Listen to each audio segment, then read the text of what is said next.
අයිබෝවන් ඔබට තෙරුවන් සරණ ප්‍රාර්ථනා කරනවා. අද දවසේ අපි ඔබ මුණ ගැහෙනවා යාත්‍රා සමගින් හැමදාමත් වගේ වටින මාතෘකාවක් අපේ ජීවිත ආලෝකමත් කරන්නට ජීවිතයට අරුතක් එකතු කරන්නට අරුත්බර කාරණා කතා බහ කරමින් සාකච්ඡා කරමින් මේ දේවල් ඔබට සමීප කරන්න තමයි අපි දවසෙත් උත්සාහ කරන්නේ.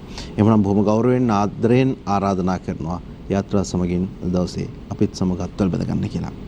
අද ඊටමත් සුවිශේෂී මාතෘකාවක් අපි තෝරගෙන තිබෙනවා. මේ මාතෘකාව පිළිබඳව පැහැදිලි කරලා දෙන්නට කරුණු කාරණා ඔබ හමුවේ ගෙනහැර දක්වන්නට ඉතාමත් ගෞරවපූර්වකව নমස්කාර පූර්වකව අද දවසේ අපි මහා සංඝරත්නයට ආරාධනා කරලා අපි මෙදිරියට යනුවම ඉතාමත් ගෞරවපූර්වකව নমස්කාර පූර්වකව පිළිගන්න සූදානම් වෙනවා. මුලින්ම මහරගම ජාතික අධ්‍යාපන ආයතනයේ කතිකාචාර්ය දෙකටන රජහේන ගුණසිරි සදහම් නිකේතනයේ ගරු අධ්‍යක්ෂ දුරන්දර කඩුගන්නාව මුදලිවත දීපාලෝක විහාරයේ විහාරාධිපති අවසරයි පූජනීය ලෝකල් ඥානන්ද අපේ හඳුන බොහොම ගෞරවයෙන් මිතුව පිළිගන්න අපි වැඩසටහන වෙනුවෙන්. ඒ සමගම අපි ඉතාමත් ගෞරවපූර්වකව নমස්කාර පූර්වකව ආරාධනා කළා පිළියන්දල මාම්පේ ශ්‍රී විජේවර්ධනාරාම විහාරයේ විහාරාධිපති ශ්‍රී ජයවර්ධනපුර විශ්වවිද්‍යාලයේ පාලි හා බෞද්ධ අධ්‍යයන අංශයේ ආචාර්ය කුමුකේ ජ්‍යෙෂ්ඨ කතිකාචාර්ය ආචාර්ය අපේ කුමුකේ චන්දාලෝක හාමුදුරුවෝ වැඩ ඉන්නවා. බොහොම ගෞරවයෙන් පිළිගන්නවා අපේ හාමුදුරුවෝ බොහෝසෙත් අපේ වැඩසටහන වෙනුවෙන්. ඒ සමගම අපි ඉතාමත් ගෞරවපූර්වකව নমස්කාර පූර්වකව දවසේදී ආරාධනා ලබා දුන්නා.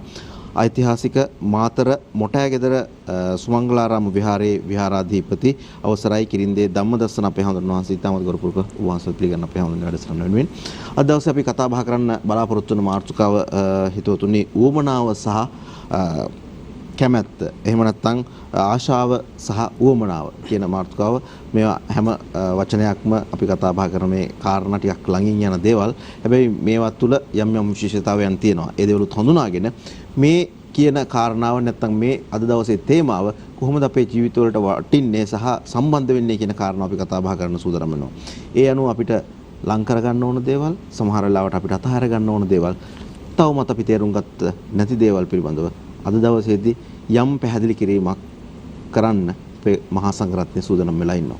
අපි හඳුනන මම ඔබ වහන්සේට බොහොම ගෞරවයෙන් මුලින්ම ආරාධනා කරනවා අද දවසේ අපි මේ තේමාව ටික පැහැදිලි කරගෙනම යම් ආරම්භයක් ලබා ගන්න ඉස්සරහට. යාත්‍රා සමග එකතු වෙන හැම දිනාටම තිරුවන් සරණයි සුබ රාත්‍රිය. අපි ජීවිත කාලයේම කරනු ලබන සෑම ක්‍රියාවක් දිහාම ආපහු හැරිලා බැලුවොත් එහෙම අපි ඔය කතා කරන්න යන මාතෘකා දෙකකින් කොයිකට හරි වැටෙනවා කියලා හිතෙනවා. එක්කෝ මේක ආසාවට කරනවා කළා, එහෙම නැත්නම් අවශ්‍යතාවයක් නිසා කළා කියලා. ඇතැම් මේවා තියෙනවා තරංග මහත්තයා ටිකක් තේරුම් ගන්න අමාරුයි කෝකටද මේක ඇතුළත් කරන්න කියලා. මොකද දැන් මේ සියත මැදිරි පරිසරයට එනකොට අතරමඟදී හොඳ සිද්ධියක් වුණා. ඒ තමයි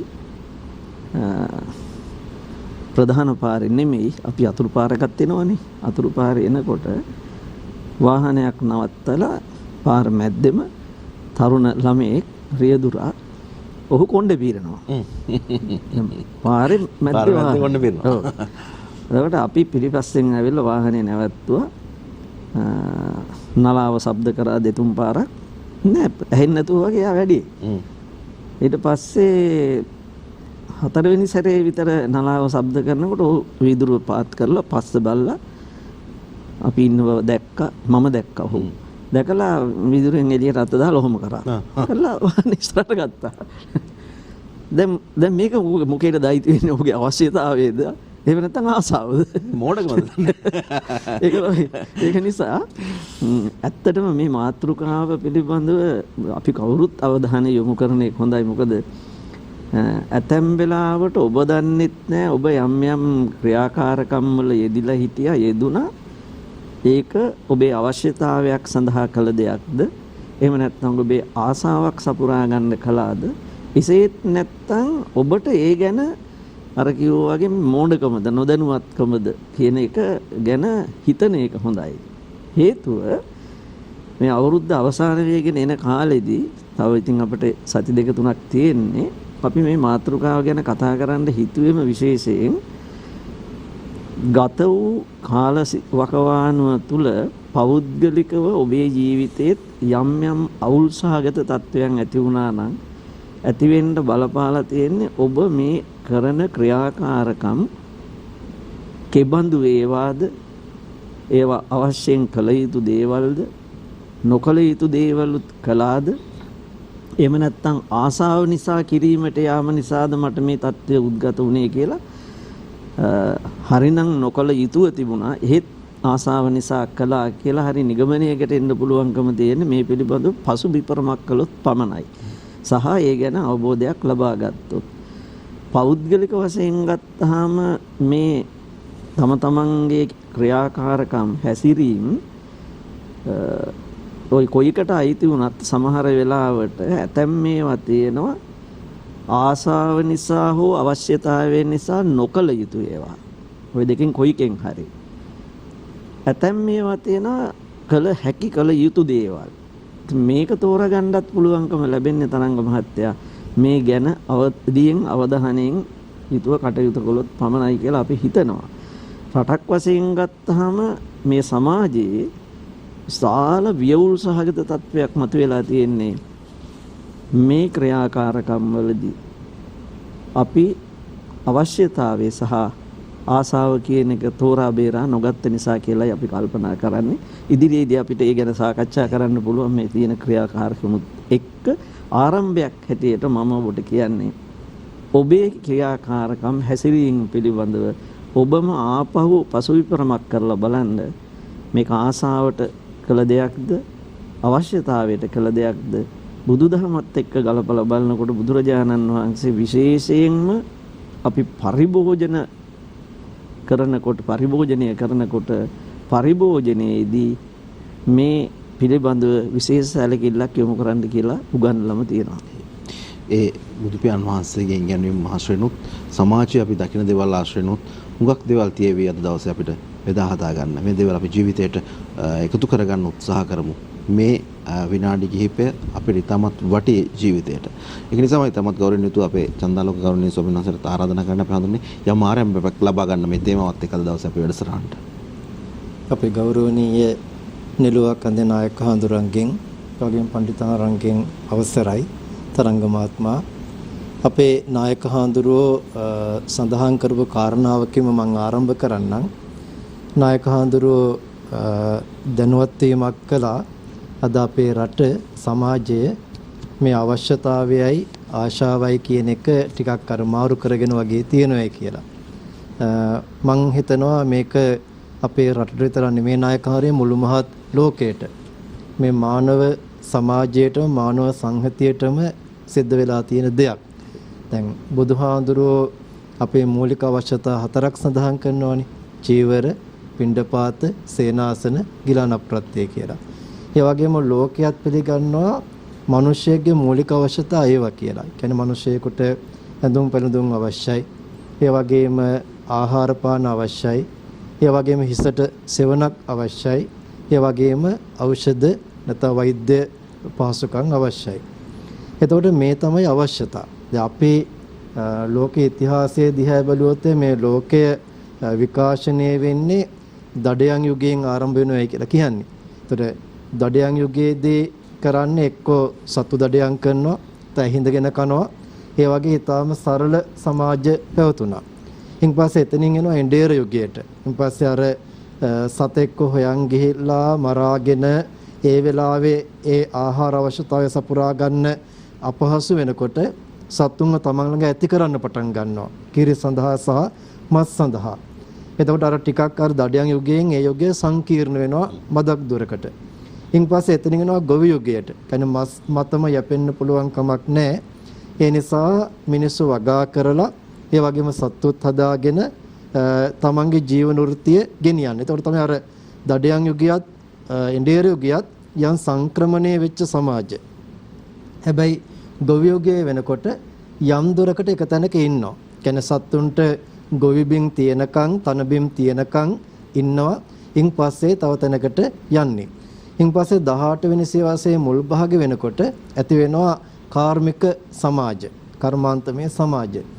මම හිතන්නේ ඔය කර්මාන්තමය සමාජ ආරම්භ වෙනකොට මිනිස්සුන්ගේ මේ අවශ්‍යතා ආශාවන් බවට පරිවර්තනය වෙනවා. එතකොට අපි හිතනවා තාක්ෂණයේ දියුණු වුණා, ඒ වගේම මිනිස්සුන්ගේ අවශ්‍යතාවයන් පහසු වුණා, ලං වුණා කියලා. හැබැයි මේ 18 වෙනි සියවසෙන් පස්සේ අරගත්තයන් පස්සේ මේ මානව සමාජයන් කොයිතරම්ක් දුරට සංකීර්ණ වුණාද, කොයිතරම්ක් දුරට අතෘප්තිකරතාවයන්ට පත් වුණාද කියලා පේනවා. දැන් බුදුහාඳුරොත් දේශනා කරනවානේ ඕනෝ ලෝකෝ අතිත්තෝ තණ්හාදාසෝ කියලා. මිනිසුන්ගේ ස්වභාවය තමයි මදිකම, සෑහීමකටපත් නොවීම, ඒ වගේම තෘෂ්ණාවට දාසයන් බවට පත්වීම. ඒතර මේ වර්තමාන සමාජය තුළ අපිට මේ සියලුම ලක්ෂණ දකින්න පුළුවන්කම තියෙනවා. දැන් අපි මූලික අවශ්‍යතාවයන් මනේ සංවර්ධනය වෙන්නේ අනික් හැම ආකාරයකටම. දැන් අද දැන් බුදුහාඳුර එක පටන් ගන්න විදිහත් එක්තරා ක්‍රමානුකූල මට්ටම මුලින්ම කියන්නේ චීවර. කියන්නේ මිනිස්සුන්ගේ විලිවහ ගන්න එක. දැන් අද ඇඳුම් පැළඳුම් කියන එක මිනිස්සු කොයිතරම් සංකීර්ණ කරගෙනද. අපි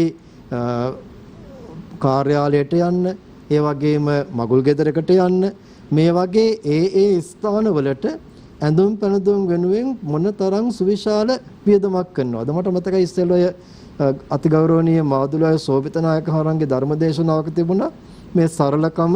අර අපේ කරණීය මෙත්ත සූත්‍රයේ කියනවානේ සල්ලහකවත්තේ කියලා, සාමාන්‍ය සරල පැවැත්ම කියන එක. ඒතර නායක හඳුරකව මට මතකයි නායක හරන්ගේ තාත්තා ගමන අභිමනක් යනකොට ඒ ගමන සාමාන්‍ය කන්නම් සරමැඳගෙන යනවලු. ඊළඟට ඒ ගමන වැදගත් ගමනක් නම් අර ඉස්සරහා මේ ආලින්දිතේ ටීපෝ එකේ ලේන්ස් වරන් කරිය දාගෙන යනවලු. ඒක තමයි මේ වැදගත් ගමනේ ඇඳුම. දැන් අද වෙනකොට අපි දැන් මගුල් ගයක් වුණාම ඇඳුම් පැළඳුම් සකස් කරන්නේ මාස ගානකට කලින් ඉඳලානේ. ඒතර මේ ඇඳුම් පැළඳුම් කියන එක ඒ නැත්තම් වස්ත්‍ර කියන එක ඒ වගේ සංකීර්ණ වෙලා. ආහාරය කොච්චර සංකීර්ණයිද වෙන කතා කරන්න දෙයක් නෑ. අද අපි පාරේ කිලෝමීටර් 10ක් ගියොත් එහෙම දෙපැත්තේ තියෙන කෑම කඩවල් ගාන කොච්චරක්ද? ඒකේ චීනෙත් නැති තරම් චයිනීස් මෙහි තියෙනවනේ. ඒ නිසා ඒ තරම් ඒ ආහාර කියන අවශ්‍යතාවය මිනිස්සු කොයිතරම් සංකීර්ණ කරගෙනද. සාමාන්‍යයෙන් එක වේලක් පරිමහා ගන්න අද වෙනකොට මිනිස්සුන්ට රුපියල් 100 ඉඳලා රුපියල් ලක්ෂ 2-3ක් වෙනකම් වියදම් කරනවා. දැන් ඔය රත්තරන් මිශ්‍ර කරලා ආහාර හදනවලුනේ. එහෙම. ඊළඟට වාසස්ථාන කියන එක දැන් අපේ පන්සලේ නායකහරු මේ දවස්වල අර පොඩි අර තාප්පයක් හදනවා අර පූජා මළුවට යන ඒ පැරණි තාප්පය ඉවත් කරලා. ඒක අවුරුදු 80ක් 90ක් විතර පරණ තාප්පයක්. ඒක කඩනකොට ඒකේ තියෙන කබොක්ගල් මැට්ටෙන් බැඳලා හුණු බදාමෙන් කපරවරු කරලා. එතකොට සෝබාදහමෙන් ගත්ත දේ කවදාද සෝබාදහමට එකතු වෙනවා. දැන් අපි හදන තාප්පේ කොන්ක්‍රීට් දානවා, සිමෙන්ති දානවා, යකඩ කම්බි දානවා, ප්ලාස්ටික් බට දානවා. අපි සෝබාදහමත් එක්ක එහෙම් පිටින් වෙනස් වෙලා. එතකොට මේ වාසස්ථාන අද ඉදි වෙනකොට මේ කොයිතරමක් මේ සෝබාදහමට අහිත කර දේ අපි සෝබාදහම තුළ වෙසෙන්න අපි පාවිච්චි කරනවාද? ඊළඟට බෙහෙත් හේත් කියන එකත් අද බෙහෙත් හේත් කියන එකත් එක්තරා ආකාරයකට මම හිතන්නේ මාෆියාවක් කියවට කමන්නේ. ඖෂධ මාෆියාව කියලා ඒ වචන උන්තරම් පහවිච්ච වෙනවානේ. ඒ නිසා ඒවා බෙහෙත් හේත් ගෙන්නන්න, ඒවා භාවිතා කරන්න, ඊළඟට එකම රෝගයට තමන්ගේ හැකියාවන් අනුව මුදලේ බලය අනුව පාවිච්චි කරන්න කියන මොන තරම් සංකීර්ණ කරගෙනද මේ දේවල්. ඒ නිසා මේ අපේ අවශ්‍යතාවයන් කියන එක අද ආශාවන් බවට පත් කරගෙන ඒ ආශාවන් අපේ අවශ්‍යතා සම්පූර්ණ කරගන්න විතරක් නෙමෙයි අනෙක් සමාජයත් එක්ක තරඟ කරන්න, අනෙක් සමාජයට අභියෝගයක් වෙන්න, අනෙක් සමාජයේ ඉක්මවා යන්න ඒ තැනටපත් වෙලා තියෙනවා. ඒ නිසා මේ සමාජයේ මේ යන ගමන හරිම සංකීර්ණ වෙලා තියෙනවා, හරිම වෙහෙසකාරී වෙලා තියෙනවා. බොහොම පිං අපි හඳුනේ ඉතාමත් හොඳ විශ්ලේෂණයක් එහෙම නැත්නම් අපේ වැඩසටහනට හොඳ ආරම්භයක් ඔබ වහන්සේත් අපිට ලබා දෙනවා. අපි කොයිතරම් සංකීර්ණ කරගෙන තියනවද ජීවත් වෙනවා කියන කාරණාව. සරලව කරන්න පුළුවන් කොයිතරම් දේවල් අපි සංකීර්ණ කරගෙන ඒක නිසාම කොයිතරම් දුකක් ජීවිතේට එකතු කරගෙන තියනවද කියලා දැන් ඔබටත් හිත නැති උන්වහන්සේ පැහැදිලි කරපු කාරණා කිහිපයක් එක්ක අපි තව ටිකක් පැහැදිලි කරගන්න සූදානම් වෙනවා. බොහොම ගෞරවයෙන් ආරාධනා කරනවා කිරින්දේ ධම්මදර්ශන අපේ ස්වාමීන් වහන්සේට. අපි හඳුනන වහන්සේට මම ප්‍රශ්නයක් යොමු කරන්න බලාපොරොත්තු වෙන්නේ නැහැ මේ මුල් අවස්ථාවේදී. අපේ මාතෘකාවට, අපේ තේමාවට, අපේ වැඩසටහනට යම් ආරම්භයක් ඔබ වහන්සේගේ පැත්තෙන් ලබාගත්තොත් හොඳයි. ප්‍රථම වතාවට ඔබ වහන්සේ වඩින්නේ අපේ යාත්‍රා වැඩසටහනට. තෙරුවන් සරණයි සියලු දෙනාටම. මූලාසනයේ වැඩ සිටින අපේ නිලුවා කන්දේ නායක හාමුදුරන් වහන්සේගෙන්, ඒ වගේම අපේ කතිකාචාර්ය හාමුදුරන් වහන්සේ, ඒ වගේම අපේ කල්යාණ මිත්‍රතුමා තරංග මහත්මයා ඇතුළු සියත නරඹන වාසනාවන් පින්වතුනි, අද මාතෘකාවට ඊටාම අර්ථාන්විතයක් එකතු කරමින් හොඳ පූර්විකාවක් අපේ නායක හාමුදුරුවොත්, අපේ පඬිතු හාමුදුරුවොත් අරගෙන දුන්නා. උන්වහන්සේලා දෙනමම සාකච්ඡා කරපු, විග්‍රහ කරපු තැනින් මම ආරම්භ කරන්නම්. බුද්ධ දර්ශනයේ තරංග මහත්තයා භාග්‍යතුන් වහන්සේ දේශනා කරනවා සබ්බේ සත්තා ආහාරට්ටිතිකා කියලා. මේ සියලු කාරණාවන්ට වඩා ප්‍රථම අවශ්‍යතාවය වෙන්නේ මිනිස්යාගේ ආහාර ප්‍රශ්නය. එතනින් තමයි හැමදේම ආරම්භ වෙන්නේ. අපි මොන දේ කරන්නත් අපිට හොඳ ශක්තියක් තියෙන්න ඕන. ඒව ඇති වෙන්න නම් හොඳ ආහාර රටාවක් අප තුළ තියෙන්න ඕන. ඒ නිසායි භාග්‍යතුන් වහන්සේ දේශනා කරන්නේ සබ්බේ සත්තා ආහාරට්ටිතිකා කියලා. එතකොට අපේ පඬිත හාමුදුරුවෝ දේශනා කරපු ආකාරයට අපේ අවශ්‍යතාවයන් අතර ප්‍රමුඛතම අවශ්‍යතාවය තමයි මේ ආහාරය කියලා කියන්නේ. එතකොට අපේ අවශ්‍යතාවයක් වෙන මේ ආහාරය අපි ආශාවක් බවට පත් කරොත් අපට මොනවද ලැබෙන්නේ? එතකොට බලන්න කල්පනා කරලා දැන් මහා සංඝරත්නයේ විදියට භාග්‍යතුන් වහන්සේ අවධාරණය කරේ පින්ඩියාල භෝජනං නිස්සාය පබ්බජ්ජා කියලා. ඔබ වහන්සේලාට මේ පින්ඩපාත දාණය තමයි වළඳන්න වෙන්නේ. එතකොට මේ ලැබෙන දානමාන ආදිය අතිරේක ලාභ. එතකොට තරංග මහත්තයෝ අපේ සමාජය දිහා බැලුවම කල්පනා කරලා බලන්නට ඕන අපේ පුද්ගලයන් ආහාර සඳහා කොපමණ මුදල් කන්දක් වියදම් කරනවද කියලා. උදෑසන ආහාරය, දහවල් ආහාරය. එතකොට මෙතන තියෙන ප්‍රශ්නය තමයි අපේ ආහාරනේ ප්‍රධානම අංගය වෙන්නේ. එතකොට අපි හම්බ කරන මුදල ආහාරය සඳහාම වියදම් කරොත් ඊළඟට අපේ උපයන මුදල නිවාස සඳහාම වියදම් කළොත් අඳුම් පැළඳුම් සඳහා ඖෂධ සඳහා මෙන්න මේ කියන අපේ මූලික අවශ්‍යතාවයන් වලට අපි ආශාවෙන් යුක්තව වියපැදම් කරොත් මොනවද අපට ඉතුරු වෙන්නේ? දැන් සමාජය දිහා බැලුවම වයස අවුරුදු අඩු ප්‍රමාණයේ ඉඳලා වියපත් අය දක්වාම ඉන්නේ ගොඩක් රෝගී. ඒ රෝගීන් බවට පත් වෙලා තියෙන්නේ මෙන්න මේ කියන මේ ආහාරයේ පටික්කුලතාවයක් නැති නිසා. අපි දකින්න දේ, කැමති දේ, ආස කරන දේ තමයි අපි ආහාර විදියට ගන්න.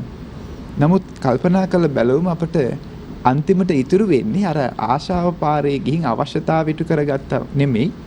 අවශ්‍යතාවයත් එහා ගියපු ආශාව නිසා අපිට නොඑක් කරදර සහ නොඑක් රෝගාබාධයන් තමයි අපි ඇති කරගෙන තියෙන්නේ. අන්තිමට අපි ලෙඩෙක් වෙනවා. එතනදී අපි කල්පනා කරනවා අපි අවශ්‍යතාවයට වඩා අපි ආශාව පසුපස හඹා ගියා වැඩි කියලා.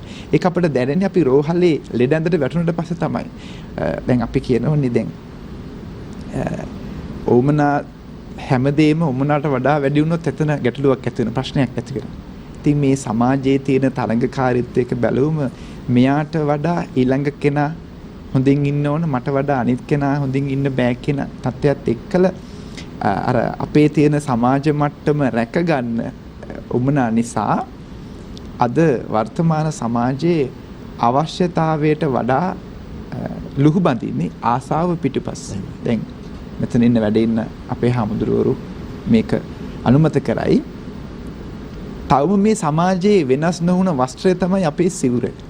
තව මේ විතරයි වෙනස් නොවුනේ. අනිත් මේ ගිහි සමාජය දිහා බැලුවම, ඇඳුම් පැළඳුම් දිහා බැලුවමත්, නිවාස දිහා බැලුවමත් එකකට එකක් වෙනස්.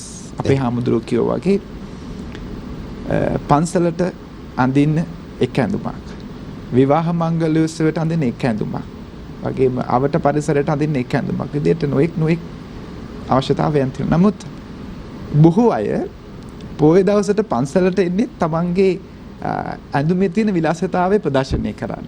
එතකොට අපි අද වර්තමානයේ විහාරස්ථානවල සටහන් කරන්න සිද්ධ වෙලා තියෙනවා මේ විනීත සංවර ඇඳුමකින් හැසිරෙන්න. එහෙම නැත්නම් අපි ඔය දැන් මොනවාරි පන්සලේ දැන්වීමක් පළ කරනවා යටින් ලියනවා මේ සුදු ඇඳුමින් සැරසී පැමිණෙන්න කියලා. ඇයි එහෙම වෙලා තියෙන්නේ? අපි පන්සලට යන්නේ තරඟකාරීත්වයේ ඔළුවේ තියාගෙන.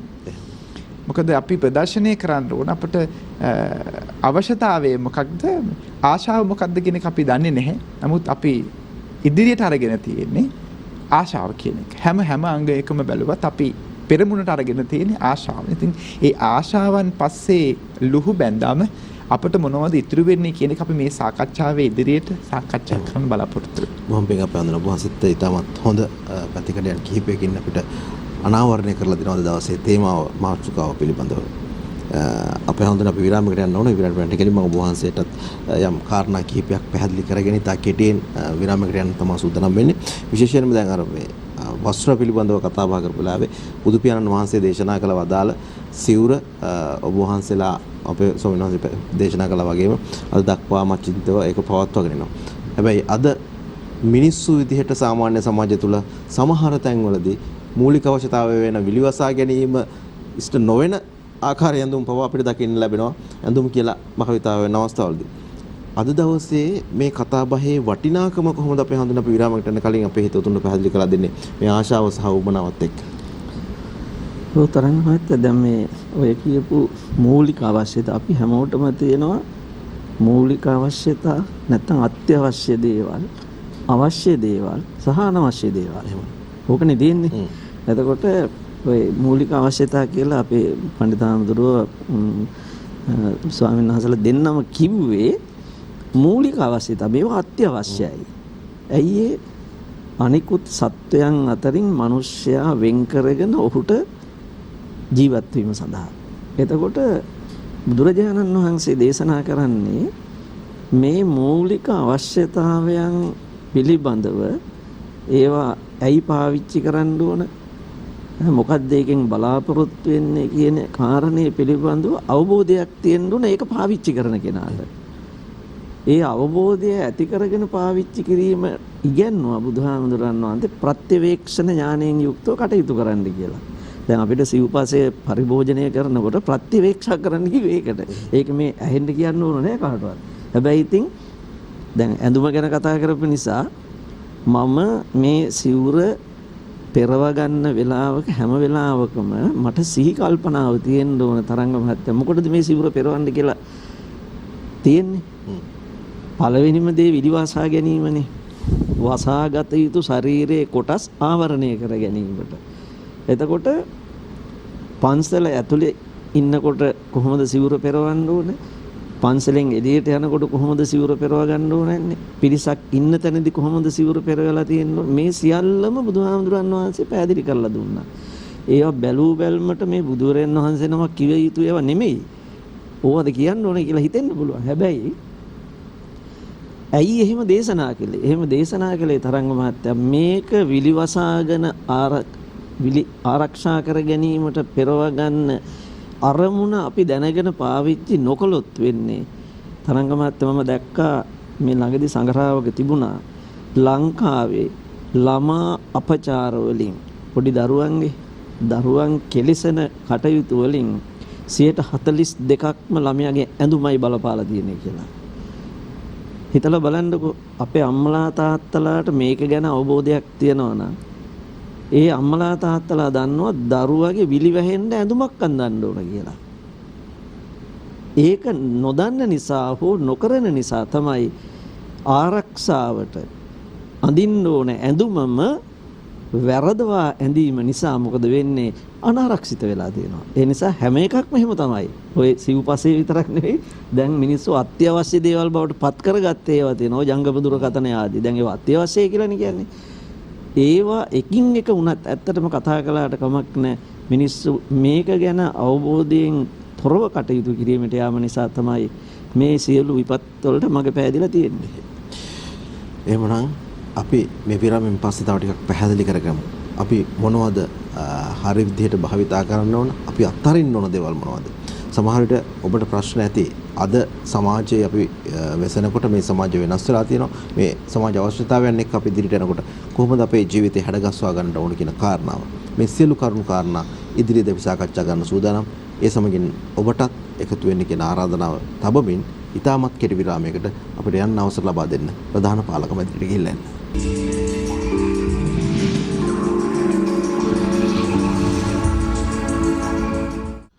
හොඳයි, මේ විරාමෙන් පස්සේ අපි යලිත් වතාවක් කතා බහ කරමින් හිටිය වටින කාරණා කීපයක්. අපේ හඳුන්නේ මම කැමතියි ඔබ වහන්සේට දැන් අවධානය යොමු කරන්න විශේෂයෙන්ම මේ කතා කරපු කාරණාත් එක්ක තවත් පැතිකඩකින් අපේ සාකච්ඡාවට යම් ආරම්භයකුත් එක්ක වටිනා කරුණු කිහිපයක් පැහැදිලි කරගත්තොත් හරි වටිනවා. මොකද අද දවසේ මේ මාතෘකාව ඊටමත් විශේෂයි කියලා අපි හැමෝටම දැන් දැනෙලා තියෙන මොහොතක්. ඔව් එක සැරයක් බුදුහාඳුරන්ගෙන් දෙවියෙක් ඇවිල්ලා අහනවා ප්‍රශ්නයක්. භාග්‍යවතුන් වහන්සේ මේ ලෝකයේ තියෙන විසිතුරු නේද මිනිස්සුන්ව කාමුක බවට පත් කරන්න කියලා. ඒතර බුදුහාඳුරෝ දේශනා කරනවා නැහැ. ලෝකයේ තියෙන විසිතුරු නෙමෙයි මිනිස්සුන්ගේ හිත තමයි මිනිස්සුන්ව කෙලෙස් බරිත කරන්නේ කාමුකත්වයට යොමු කරවන්නේ කියලා. මේ වෙලාවේ මට මතක් වෙනවා පොඩි සෙන් කතාවක්. සෙන් ගුරුවරයෙක් හිටියා ඔය සත්තුන්ගේ රූප මිනිස්සුන්ගේ රූප ඇඳලා ඒවා විකුණලා ඒවෙන් මුදල් අරගෙන ආරාමයේ කටයුතු කරනවා. ඒ වගේම සමාජ සේවා කටයුතු කරනවා. එතකොට දැන් මේ හාමුදුරුවෝ කරන ආරාමයේ කටයුතු සමාජ සේවා කටයුතු දකින්නේ නැහැ. අර පාරේ ඉඳගෙන චිත්‍ර විකුණනවා විතරයි වැඩි දෙනෙක් දකින්නේ. ඒ නිසා එක සැර එක්කෙනෙක් ඇවිල්ලා අහනවා සෙන්ගුරුතුමාගෙන් සෙන්ගුරුතුමනි ඔබ කෙලස් නසන්න යොමු වෙච්ච එක්කෙනෙක් මේ චිත්‍ර ඇඳ සල්ලි හම්බ කරන එකෙන් මොකද්ද මේ සල්ලි වලට තියෙන ආසාව කියලා. ඒ වෙලාවේ මේ සෙන්ගුරුවරයා කියනවා කොටියෙක්ගේ හැම අඳින්න ලේසි ඒ රූපය අඳින්න ලේසි හැබැයි කොටියෙක්ගේ අටකටු අඳින්න අමාරුයි. මිනිස්සෙක්ගේ මූණ අඳින්න ලේසි ඇඟ සිතුවම් කරන්න ලේසි හැබැයි මිනිස්සෙක්ගේ හදවත අඳින්න අමාරුයි. ඒ නිසා සමහරව කියනවා මේ සල්ලි කිලුටුයි කියලා. හැබැයි සල්ලි ගන්න කෙනාගේ අත පිරිසිදු නම් ඒ මුදල් කිලිටි නෑ කියලා.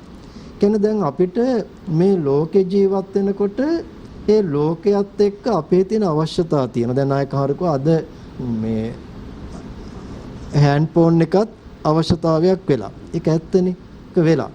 හැබැයි දැන් ඒ අවශ්‍යතාව එක එකනා භාවිතා කරන්නේ කොහොමද? කියන්නේ තමන් අතේ තියෙන දේ තමන්ට අනුව භාවිතා වෙන ආකාරය වෙනස් වෙනවා. දැන් මිනිස්සු එකම දෙයක් පාවිච්චි කරනවා තමන්ගේ අවශ්‍යතාවය අනුව සහ ආශාව අනුව. දැන් හොඳම උදාහරණය තමයි ධම්මපදයේ අරහන්ත වර්ගයේ අවසාන ගාථාව. රමණීයානි අරඤ්ඤානි යත්තන රමති මනෝ වීතරාගා රමෙස්සන්ති නතේ කාම ගවේසිනෝ. එතන බුදුහාඳුරෝ දේශනා කරනවා මේ විසිතුරු වනාන්තරවල සාමාන්‍ය මිනිස්සු ඒවට ඇලුම් කරන්නේ නැහැ. කැලේක ඉන්න මිනිස්සෙක් කැමති වෙන්නේ නැහෙනි. හැබැයි රහතන් වහන්සේලා ඒ වනාන්තරයේ ජීවත් වෙනවා. වැඩ වෙසෙනවා. මොකද උන්වහන්සේලා නතේ කාම ගවේසිනෝ. කාමයන් හොයන අය නෙමෙයි. බුදුහාඳුරෝ මේක දේශනා කරන්නේ හොඳ ලස්සන අවස්ථාවක් මුල් කරගෙන. දවසක් මේ භික්ෂුන් වහන්සේ නමක් උන්වහන්සේ සිල්වත් ගුණවත් භික්ෂුන් වහන්සේ නමක් වනාන්තරයට යනවා භාවනා වඩන්න රහත් භාවයට පත් වෙන්න. නොස රහත් වෙලා නැහැ එතකොට. මේ වනාන්තරයේ මේ හාඳුරෝ බණ භාවනා කරගෙන ඉන්නකොට දවසක් තරුණයෙක් ගණිකාවකට මුදල් දීලා ඒ වනාන්තරයට මෙන්නේ කියන රමණීය දෙන්න. එතකොට දැන් මේ ගණිකාව වනාන්තරයට යනවා අර හාමුදුරුවෝ ඉන්න වනාන්තරයට මේ යනවා බලාගෙන ඉන්නවා අර තරුණයා ඉන්නේ නැහැ. දැන් මෙයා දැන් බලන් ඉඳලා ඉන්පස්සේ තරුණයා නැති නිසා ආපහු එන්න හදනකොට මේ හාමුදුරුවන්ව දකිනවා. එතකොට මේ තරුණියගෙත් යම් රාගික හැඟීම් තියෙන අවස්ථාවක්. ඒ නිසා ඒ තරුණිය අර හාමුදුරුවන්ව පොළඹව ගන්න ඉඟිබිඟි පානවා. අර ඇඳන් ඉන්න වස්ත්‍රය බුරුල් කරලා ආයි අඳිනවා කොණ්ඩේ කඩලා ආයි ගැට ගහ ගන්නවා.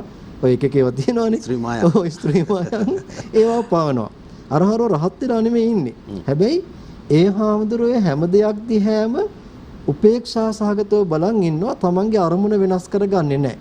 එතකොට මේ හාමුදුරුවෝ තමන්ගේ අරමුණ වෙනස් කරගන්නේ නැති බව දැනගත්තාම තමයි බුදුහාමුදුරුවෝ අර දිවසින් උන්වහන්සේ ළඟ පෙනී ඉඳගෙන මේ ගාථාව දේශනා කරන්නේ. බුදුහාමුදුරුවෝ අර තරුණිය ප්‍රවේශ වෙනකොට මෙතෙන්ට මෙදිහත් වෙන්නේ නැහැ. ඉස්සලා පරීක්ෂා කරනවා මේ කෙනාට පුළුවන් දේව දරා ගන්න කියලා. ඉන් පස්සේ බුදුහාඳුරෝ ඒ ගාථාව දේශනා කරන්නේ ඒ භික්ෂුන් වහන්සේගේ අදිෂ්ඨානය දැකලා ඒ රමණීයානි අරඤ්ඤානි මේ වනාන්තර හරිම රමණීයයි. හැබැයි යත්තන රමති මනෝ ඒක මිනිස් වෙතෙන්ට ඇලෙන්නේ නැහැ. දැන් අර කාන්තාව තරුණයාව නැති වුනහම මේ කොච්චර ලස්සන ගහකොළද සතා සිව්පාව දුවනවානේ ඒව බැලුවේ නැහැ. තමන් තුළ තිබිච්ච අර හැඟීමත් එක්ක ඒක සම්පූර්ණ කරගන්න අවස්ථාවක් හේව්වේ. හැබැයි විතරාගාරමෙස්සන්ති. අර භික්ෂුන් වහන්සේ ඒ රාගය දුරු කරපු ඇත්තන් නිසා ඒතනට ඇලුම් කරනවා. මොකද නතේ කාම ගවේසිනෝ කාමයන් පස්සේ එලවන්නේ නැති නිසා. ඒ නිසා අපි මේ එකම දේ කෙනෙක් පාවිච්චි කරන අවශ්‍යතාවයට එකම දේ කෙනෙක් පාවිච්චි කරනවා ආශාව සන්තරපණය කරගන්න. එතකොට අවශ්‍යතාවය සම්පූර්ණ කරගන්න කෙනා තෘප්තිමත් වෙනවා. ආශාව සන්තරපණය කරගන්න හදන කෙනා තෘප්තිමත් වෙන්නේ නැහැ. මොකද මිනිසුන්ගේ ආශාවන් තෘප්තිමත් කරන්න පුළුවන් කමක් නැහැ. අර මහා දුක්ඛකන්ද සූත්‍රය අර නායක හාමුදුරුවෝ දේශනා කරපු එකේ අවස්ථා බුදුහාමුදුරුවෝ පැහැදිලි කරනවා. මිනිසුන්ට තියෙනවා අස්සාද ආදීනව නිස්සරණ කියලා අවස්ථා තුනක්. ආස්වාදයේ කියන එක මිනිසුන්ට තියෙනවා. අපි හැමෝම කැමති ආස්වාදයන් විඳින්න. හැබැයි ආස්වාදයන් විඳින කෙනා බලාපොරොත්තු වෙන එක ආදීනව විඳින්න. ඒ කියන්නේ දැන් කාමයන් විඳින්න නම් ඒ සඳහා අවශ්‍ය කරන ආදීනව තියෙනවා. ඒකට ඕන කරන අවශ්‍ය යටිතල පහසුකම් සපුරන්න ඕනේ. රැකියාව හොයා ගන්න ඕනේ, මිල මුදල් හොයා ගන්න ඕනේ, ඒ වැය දෙන්න ඕනේ. කවුරු හරි කෙනෙක් එහෙම ආදීනව විඳින්න අකමැති නම් එයාට නිස්සරණය වෙන්න පුළුවන්. අර ආස්වාදය අත්හැරලා යම් නිවීමක් තියෙන තැනකට ගමන් කරන්න පුළුවන්. ඒක නිසා මේ පඬිතුමා පැහැදිලි කරන කාරණයට තව පොඩ්ඩක් එකතු කරන්නම් උන්වහන්සේට තව ටිකක් අපහසුයි. මොකද මේ සමහර අය අපි මෙහෙම කියනකොට මේ බුදුදහම ඔක්කොම අතහරින්න ආසාවෙන් පොඩි බැඳ ගන්න එපා. එතකොට ඔය කියන විදිහට කොහොමද ජීවත් වෙන්නේ මේ ලෝකේ කියලා හිතනවා. මම සරල උදාහරණයක් කියන්නම් පඬිතුමා. මේ පහුගිය දවසක එක්තරා ගුවන්විදුලි නාලිකාවක මේ මානව සම්පත් ප්‍රවර්ධන උපදේශකවරයෙක් යයි කියාගන්න කෙනෙක් එක්ක සාකච්ඡාවක් කරනවා. එතුමා කියනවා දැන් අරයහුවා මේ අපේ රටේ මිනිස්සුන්ට මේ සතුට නැහැ. ඉතින් දුකෙන් කනගාටුවෙන් ප්‍රශ්න වලින් වෙලිලා ගැලිලා ඉන්නේ. ඉතින් මිනිස්සුන්ගේ හිතවල සතුටක් නැහැ. සතුට හොයාගන්න මොකද්ද කරන්නේ? එතකොට මෙයා කියනවා පළවෙනිම හේතුව තමයි අපේ රටේ මේ දුක ජීවිතේ වැඩක් නැහැ, නිසාරුයි, අනිත්‍යයි, මේවා හැමදාම පවත්වාගෙන යන්න බෑ කිය උගන්නලා මිනිස්සුන්ගේ ඔලුගෙඩි කුරුවල් කරලා තියෙනවා. ඒක නිසා මිනිස්සු හැමදාම දුක් විඳිනවායි කියලා. ඒක නිසා මම මෙතන මේ එකතු කළේ පඬිතුමා පැහැදිලි කරගෙන ආවා ආස්වාදයේ තියෙනවා, ඊට පස්සේ ආදීනවේ තියෙනවා, නිස්සරණයේ තියෙනවා. මම හිතන්නේ පඬිතුමානේ බුදුහාමුදුරන් වහන්සේගේ මෙන්න මේ පැහැදිලි කිරීම තුළ උන්වහන්සේ පිළි අරගෙන තියෙනවා තරංග මහත්තයා. ආස්වාදයක් තියෙනවා ලෝකේ. ආනන්ද හාමුදුරන්ට එක අවස්ථාවකදී කියනවා ආනන්ද පංචකාම ගුණයක් තියෙනවා. ඒ කියන්නේ ඇහැ පිනවීම, කන පිනවීම, නාසය පිනවීම මේ වගේ මේවා ගුණ. ඒක නරකයි කිව්වේ නෑ එකපාරටම. අත්හරින්න කිව්වේ නෑ. හැබැයි බුදුහාමුදුරන් වහන්සේ දේශනා කළා අපි දන්නේ ආස්වාදයේ විතරයි. එතනින් එහාට මොකද වෙන්නේ කියලා දන්නේ නෑ. එහෙම කරන්න ගිහින් තමයි අමාරුවේ වැටලා තියෙන්නේ. ඉතින් පඬිතුමා මේ ආදීනවේ සහ නිස්සරණය පැහැදිලි කරා. අන්තික නායකවරු දැන් බුදුහාමුදුරුවෝ කොයි වෙලාවකවත් මේ ගිහි අයට ඒ ආස්වාදන විඳින්න එපා කියලා නෑ. දැන් එහෙම කිව්වා නම් දැන් බුදුහාරගේ හොඳම දායකයෝ කවුද? අනේ පිරු සිටුතුමා, විශාකා සිටුදේය, ප්‍රකෝටිපතියෝ, සුද්ධෝදන රජතුමා, ඊළඟට බිම්බිසාර රජතුමා, කුසල රජතුමා, කොසල් රජතුමා කියන්නේ මේ බලය පසුපස ඊටාම හඹාගිය කෙනෙක්. එතකොට මේ ධනය හම්බ කරපුවාම ඕන තරම් හම්බ කරන්න පුළුවන් නේ. සීමා පනවලා නැහනේ.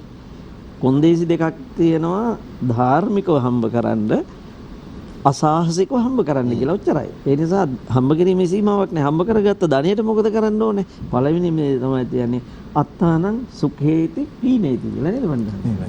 තමන් සුවපත්ව ලස්සනට සැප විඳින්න ඕන කියලා. එහෙම නැකද පත්තකම සූත්‍රයේ බුදුහාර දේශනා කරන්නේ භෝගාමයේ උපජ්ජන්තු සහ ධම්මේහි ඒ කියන්නේ ධාර්මිකව හරි හම්බ කිරීම විතරයි. ඒ කියන්නේ එතෙන්දී අර හම්බ කරන ප්‍රමාණයක් ඔය වෙලාවක සීමා කරන්නේ නැහැ. ඒ නිසා දැන් බුදුහාරගේ ධර්මයේ කවදාවත් මේ ගිහි කෙනෙක්ව තමන්ගේ ආස්වාදයන් කෙරෙහි කලකිරවන්න හේතු වෙන ධර්මයක් නෙමෙයි. ආස්වාදයන් තුළ අවබෝධය ඇති කරගන්න ධර්මයක් බුදුහාමුදුරුවෝ දේශනා කරන්නේ. ඉතාමත් හොඳ තැනකට අපි එනවා. දැන් ඔබට තේරෙනවා ඇති, ඔබට දැනෙනවා ඇති. බුදුරජාණන් වහන්සේගේ දේශනාව පිළිබඳව දැන් ඔබ වහන්සේලා මතු කරපු කාරණාව ඉතාමත් වටිනා අපි හඳුනන. මොකද මේ මාතෘකාව නෙමේ හුඟක් තැන්වලදී හුඟක් දෙනා මේ අවබෝධ කරගෙන ඉන්නේ බුදුරජාණන් වහන්සේ දේශනා කරන්නේ එහෙම නැත්නම් බුදුදහමේ තියෙන්නේ අනිත්‍ය එහෙම නැත්නම් තමයි කියලා. ඉතාමත් හොඳ තැනකට අපි ආපු වෙලාවේ මම ඔබ වහන්සේට බොහොම ගෞරවයෙන් ආරාධනා කරනවා අපේ හඳුන්නේ මේ සුඛය කියන දෙයක්. එහෙම නැත්නම් මේ සැප විඳීම කියන දේ ජීවිතේට එකතු කරගෙන අපි බොහොම සතුටින් ඉස්සරහට යන්න කොහොමද සූදානම් වෙන්න ඕන සහ මොනවද අපි කරන්න ඕන කියන කාරණාව පැහැදිලි කරගත්තොත් වටී. තරංග මහත්තයා මම ඔබෙන් ප්‍රශ්නයක් අහනවා. ඇයි අපිට මේ මිනිස්සයා කියලා කියන්නේ? අපිට මිනිස්සයා කියලා කියන්නේ තරංග මහත්තයෝ භාගතුන් වහන්සේ දේශනා කරනවා මනං උස්සතීති මනුස්සං කියලා. අපිට උසස් වූ මනසක් තියෙන නිසා අපිට මිනිස්සයා කියලා කියනවා.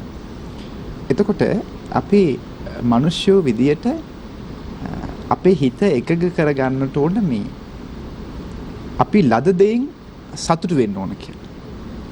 අපිට ලැබුණු විදියකින් අපි තෘප්තිමත් වෙන්නට ඕන.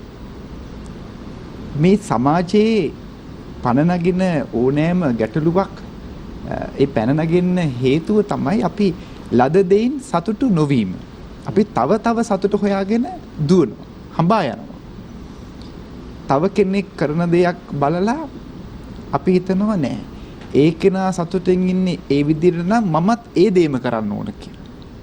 දැන් අපි ජීවත් වෙන ගෙදර අපට හැඩ මදි නම් ඉඩ මදි නම් අල්ලපු ගෙදර කෙනා හදපු විදිහට හදන්න ඕන කියලා අපි උත්සාහ කරනවා. එතකොට අපේ හිතේ ඒ අර පුද්ගලයාගේ සතුට පිළිබඳව ද්වේෂයක් ඇති වෙනවා, ඊර්ෂ්‍යාවක් ඇති වෙනවා. ඒක ලස්සනටම තියෙනවා, පැහැදිලි කරනවා මේ ක්‍රෝධන සූත්‍රයේදී. පුද්ගලයාගේ තමා සමග තරංගකාරීම නැත්නම් තමා සමග අපි කියමුකෝ අමනාපකමක් ඇති කරගෙන ඉන්න පුද්ගලයෙක්ගේ දියුණුව, යසස, කීර්තිය, මිත්‍රලාභය, භෝග සම්පත් මේ හැමදේම නැති වෙන්න කියලා අපි ප්‍රාර්ථනා කරනවා. එතකොට වක්‍රානුකූලව අපි අර සිසු පුද්ගලයාට මෙහෙම වෙන්න ඕන කියන ප්‍රාර්ථනාව අපටම ඉබේම සිද්ධ වෙනවා. ඒකට හේතුව තමයි අපි අර ලද දෙයින් සතුටු නොවීම. එතකොට අපි හැම දෙයක්ම කරන්නේ තරගකාරීත්වයක් තියෙන සමාජයක. දැන් පාසලකට දරුවෙක් බාර දෙන්න යම් සුදුසුකම් බලනවා. එතකොට ඇතැම් අය ඉන්නවා විවාහ වෙලා දරුවෝ තාම ලැබිලත් නැහැ, හදලත් නැහැ. ජනප්‍රියම පාසල හරියෙන් තමයි ඉඩම ගන්න. කොච්චර කොපමණ මුදල ගියත් ඒ ජනප්‍රියම පාසල, ප්‍රසිද්ධම පාසල ආසන්න ඉඩමක් ගන්න. එතකොට ඒක එක අංගයක්. ඊළඟට කීය හරි වේදම් කරලා දරුවෝ දාන්න උත්සාහ කරන්නේ ජනප්‍රියම පාසලක. හැබැයි ඊට වඩා අර පුංචි දෙයක් තියෙන ගමේ පාසලට යන ළමයි අර ටවුන් එකේ ජනප්‍රිය පාසලට යන දරුවට වඩා අධ්‍යාපනයෙන් ඉහළට යනවා. මෙතන තියෙන්නේ මේ පාසලේ ප්‍රශ්නයේ ප්‍රසිද්ධිය නෙමෙයි, දරුවාගේ මානසික මට්ටම. එතකොට අපේ මේ ගිහි සමාජයේ එක වරද්දක් තමයි තරංග මහත්තයෝ මේ පුංචි දරුවට උනත් පුංචි කාලෙම පුරුදු කරන්නේ තරගකාරීත්වය. එතකොට මේ තරගකාරීත්වයක් යටතේ හැදෙන දරුවගේ මනස හැදෙන්නේ නිතරම අර රේස් එකට දුවන්න. එතකොට එයා අධ්‍යාපනයට යන්නේ රේස් එකේ, සමාජයට යන්නේ රේස් එකේ, එතකොට රැකියාව කරන්නේ රේස් එකේ, මේ හැම දෙයක්ම කරන්නේ තරගකාරීත්වය. එතකොට මේ දරුවාගේ හිතේ, මේ මිනිස්යාගේ හිතේ, පුද්ගලයාගේ හිතේ සතුට කියන එක නැහැ. එතකොට ඊට වඩා බලන්න කල්පනා කරලා අපි මහා මාර්ගයක ගමන් කරනකොට අර මාර්ගයේ ඉන්නවා මේ යාචකේ. එයාට මුකුත් තිබිලා නෙමෙයි. යම් කිසි කෙනෙක්ගෙන් දෙයක් ඉල්ලගෙන 54ක් ඉල්ලගෙන අහුවෙන දෙයක් අනුභව කරලා බොහොම ලස්සනට ඉන්නවා. එතකොට අර පොහොසත් මන්දිරයක ඉන්න පුද්ගලයාගේ මානසික මට්ටමට වඩා අර දුගී යාචකගේ මානසික මට්ටම වෙනස්. දැන් ඒ දුගී යාචකගේ හිතේ නැහැ මගේ ධනිය පරිස්සම් කරන්න ඕන, අමුදරුව පරිස්සම් කරන්න ඕන, ගේ දොර පරිස්සම් කරන්න ඕන, දීපල පරිස්සම් කරන්න ඕන කියන අදහසක් නැහැ. නිසා ඒ යාචකයා ඊටාත්ම සතුටින් ඉන්නවා. නමුත් අර ධනවත් පුද්ගලයෙකුට යමක්කමක් තියෙන පුද්ගලයෙකු හිතේ සතුටට වඩා තියෙන්නේ තරංග මහත්තයෝ බය. ගේ වටේටම CCTV කැමර ගහන්න ඕන. ගේ වටේටම තාප්පයක් දාන්න ඕන. මුණ කරුව දාන්න ඕන. හැමදෙස්සෙම බලන්නේ Tamanට මේ දේ නිසා අනර්ථයක් සිද්ධ වේද විපතක් සිද්ධ වේද කියලා. නමුත් අර ලද දෙයින් සතුටු වෙන පුද්ගලයාගේ හිතේ ඔය කියන බය නැහැ. උදාහරණයක් මම කියන්නම්. මේ මෙතන ඉන්න වැඩ ඉන්න මහා සංඝරත්නය සහ මුළු මහත් සංඝරත්නය කියන්නේ නිදහසේ පියාසරණ කරන කුරුල්ලෝ වගේ. දැන් අපිට තරංග මහත්තයෝ මේ පන්සලේ දොර වහලා දාලා යන්න අවශ්‍යතාවයක් නැහැ මොනව කියලා ගන්න.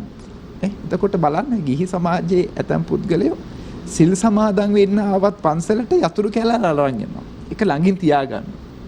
ඇයි අපි දැන් සිල් සමාදන් වෙනවා කියලා කියන්නේ මාසයකට එක දවසයි.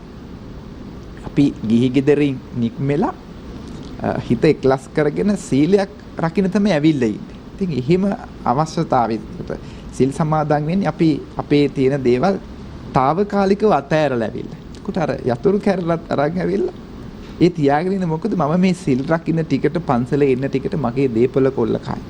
මගේ දීපල පැහැරගෙන යයි කියන හිතේ බය. එතකොට කොහේ පුද්ගලයාගේ හිතේ සතුට. එතකොට තරංග මහත්තයෝ මේ පුද්ගලයෙකුගේ හිතේ සතුට ඇති වෙන්නේ මේ එයාගේ අවශ්‍යතාවයන් ඕනෑමට වඩා සම්පූර්ණ වෙනකොට නෙමෙයි. අවශ්‍යතාවයන් ඌමනාම දේම සිදු කරලා ඌමනාම දේම සිද්ධ කරගෙන බොහොම චාම් සරලව ඉන්න පුද්ගලයාට ඔය කියන බය නැහැ. ඒ පුද්ගලයාගේ හිතේ සතුට හැම තිස්සෙම හැම මොහොතටම තියෙනවා. ඔබ වහන්සේ පැහැදිලි කරපු කාරණා ඊටමත් නිවැරදි. සරල දිවිපැවැත්මේ වටිනාකම මේ සියල්ල පැහැදිලි කරනවා. හැබැයි අපේ හඳුනන්නේ මම තව ප්‍රශ්නයක් ඔබ වහන්සේට යොමු කරනවා මේ අපේ ගෞරවනීය ස්වාමීන් වහන්සේ දේශනා කරපු කාරණාත් එක්ක. දැන් මේක බලාගෙන ඉන්න කෙනෙක්ට හිතට ඇති වෙන්න ඕන ප්‍රශ්න. හිතලා මම මෙන්න මේ විදිහට අහනවා මේ මොකද දැන් වර්තමානයේදී ඔය ඔබ වහන්සේ තරකතරේදී පැහැදිලි කරා වගේ ධනාත්මක චින්තනය එහෙම නැත්නම් මේ පුද්ගල සංවර්ධන කිරීමේ විවිධ උපදේශකවරු මේ පිරිස් දැන් විවිධ මාධ්‍ය තුලත් මුණ ගැහෙනවා දේශන තුලින් මුණ ගැහෙනවා මේ දේවල් ගොඩක් රට තුලත් ප්‍රචලිත වෙලා තියෙනවා. දැන් මේ ලැබෙන දෙයින් සතුටු වෙන්නේ නැතුව අපේ ජීවිතය ඉස්සරහට ගෙන යන්න මෙන්න මෙහෙම දේවල් කරන්න ඕන මෙහෙම දේවල් කරන්න ඕන උපදේශ තමයි නිතරම ලැබෙන්නේ. දැන් මේ කියපු කාරණා දේශනා කරපු කාරණාත් එක්ක එතකොට කෙනෙක්ගේ හිතේ තව ප්‍රශ්නයක් නැගෙන්න පුළුවන්. අපි ඉන්න විදිහට ඉන්නවද එහෙම නැත්නම් අපි කොහොමද ජීවිතේ ඉස්සරහට යන්න ඕනද?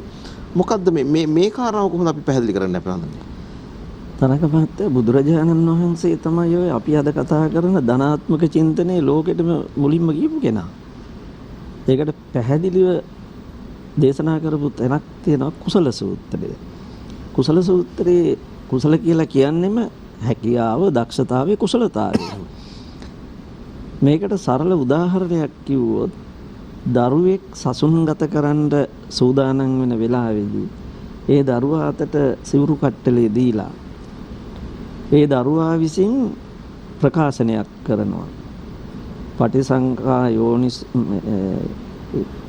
ජීවරන්නේ ඒක නෙමෙයි නේද වන්දන සබ්බ දුක්ඛ නිස්සරණ නිබ්බාන සච්චි කරණත්තායි ඉමං කාසාවං ගහෙත්වා පබ්බා ජේතමන් බද්දේ අනුකම්පං උපාදාය කියලා. මොකක්ද ඒකෙන් කියන්නේ? ඒ දරුවා ලවා ප්‍රකාශනයක් කරනවා මේ සිවුරු කට්ටලේ ඔබ වහන්සේ ගුරු හාමුදුරුවෝ ආචාර්යයන් වහන්සේට කියන්නේ මේක අරගෙන මගේ ඇඟේ දවටන්න මට සිවුර පෙරවන්න මොකටද? සබ්බ දුක්ඛ නිස්සරණ නිබ්බාන සච්චි කරණත්තාය. සියලු දුක් නැති කරලා නිවන් අවබෝධයේ සඳහා බලන්නකෝ ඉලක්කයක් දෙනවා. ඔබ ඔබේ ජීවිතේ නැවැත්විය යුත්තේ මෙන්න මෙතනින්. එතෙන්ද ඔබ යා යුතුයි. ඒ ඉලක්කය දීලා තමයි ඒකට මේ පුද්ගලයාව හැඩගස්සන්නේ. ඔක කොහෙද ලෝකේ උගන්ලා තියෙන්නේ? අද ඔය ධනාත්මක චින්තන කියලා කතා කරන ඔක්කොමලා කරන්නේ ওই ටික තමයි. ඒ කියන්නේ හැම කෙනෙකුටම ශක්තිය තියෙන්නේ Taman ළඟ. ඒක බාහිරව තියෙන එකක් නෙමෙයි. ඒ ශක්තිය මතු කරවාගෙන ඒ පුද්ගලයාට යන්න තියෙන තැනක් හදා ගන්න ඕනේ. එතකොට පළවෙනියෙන්ම කරන්න ඕනන්නේ මොකද්ද? අපි හැමෝම ළඟ තියෙන්න ඕනේ මම අසවල් තැනින් මගේ ජීවිතේ නිම කරනවා. ඉලක්කයක් තියෙන්න ඕනේ. ඉගෙන ගන්න දරුවෙකුට අපි ඉලක්කයක් දෙන්න ඕනේ. ඉලක්කයක් දුන්න තරමින් ඒක සපුරා ගන්න බෑ. කුසල සූත්‍රයේ බුදුරජාණන් වහන්සේ පැහැදිලි කරන්නේ ඒ කාරණය. තමන් ළඟ තියෙනවා දක්ෂතාවය, හැකියාව, කුසලතාවය. ඒක මතු කරවා ගන්න තමන්ට බෑ බොහෝ වෙලාවට. ඒකට තමයි අර කල්යාණ මිත්‍ර සම්පත්තියක අවශ්‍යතාවය තියෙන්නේ. එතකොට අපි ගිහි පැවිදි අපි ඔක්කොටම මේක ඕනේ. බෞද්ධ ඔක්කොටම ඕනේ. එතකොට ඒක gederin කෙරෙන්නේ නැත්තම්, අම්මා තාත්තා තුලින් කෙරෙන්නේ නැත්තම්, අඩු ගානේ පාසලෙන්, විශ්වවිද්‍යාලෙන්, එහෙම නැත්තම් පන්සලෙන්, පල්ලියෙන් මේ කොහෙන් හරි කෙරෙන්න ඕනේ. ඒ නිසා බුදුහාමුදුරන් වහන්සේ දේශනා කළා තියෙන මේ සරල පැවැත්ම ලද දෙයින් සතුටු වීම කියලා කියන්නේ හම් වෙන ටිකෙන් සෑහීමකටපත් වෙලා දැන් මදයි ඉතින් ඕක ඉතින් ලබා උපන් හැටි තමයි කියලා ඉන්න නෙමෙයි මේ කියන්නේ. අපේ හාමුදුරුවෝ කිව්වේ ඒ කාරණේ නෙමෙයි. දැන් ඕකත් ඔය විදිහට හිතන්න පුළුවන් නේ. ඒක තමයි මම ඇහුවෙත් මේ පැහැදිලි කරගන්න ඕනේ. මදයි දැන් අපිට ලැබිලා තියෙන දේ ඔයිට වඩා ඉතින් අපිට යන්න හරියන්නේ නැහැ. කියලා හිතන නෑ. ලැබිච්ච දේ ගැන මුලින් සතුටු වෙන්න ඕනේ. දැන් ගොඩක් දෙනෙකුට තියෙන්නේ තරංග මහත්තයා ලැබිච්ච දේ ගැන කවුරුවක් කල්පනා කරන්නෙත් නැහැ, හිතන්නෙත් නැහැ, බලන්නෙත් නැහැ. නොලැබිච්ච දේවල් ලබා ගැනීම සඳහා හිතනවා. හිත ඉන්නවා. අත්‍ය සුඛය කියලා බුදුහාර කියන්නේ ඒක. පැහැදිලිව දේශනා කරලා තියෙනවා. තමන්ට තියෙන බව ගැන තෘප්තිමත් බව. දැන් සමාන්ට කෝටි ගණන් තුන තෘප්තිමත් නෑනේ. ඒ නිසා තමන් සතුව තියෙන දේවල් පිළිබඳව හිතලා සතුටු වෙන්න ඕනේ. ඊට පස්සේ කරන්න ඕනේ තමන්ට අර ඉලක්කයක් තියෙනවා නම් ඒ ඉලක්කය කරා යන්න අවශ්‍ය කරන සුසුකම් සම්පූර්ණ කරගන්න ඕනේ.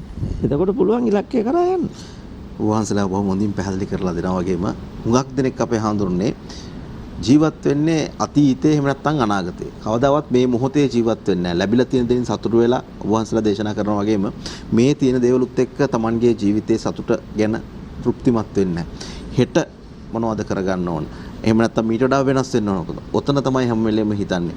ඒක නිසා අපේ ජීවිතේට සතුට ඕන නම්, මනසට සතුට ඕන නම් ඔබට මේ මොහොතේ ජීවත් වෙන්නට පුළුවන් ඉඩකඩ හදාගන්න එක හරි වටිනවා.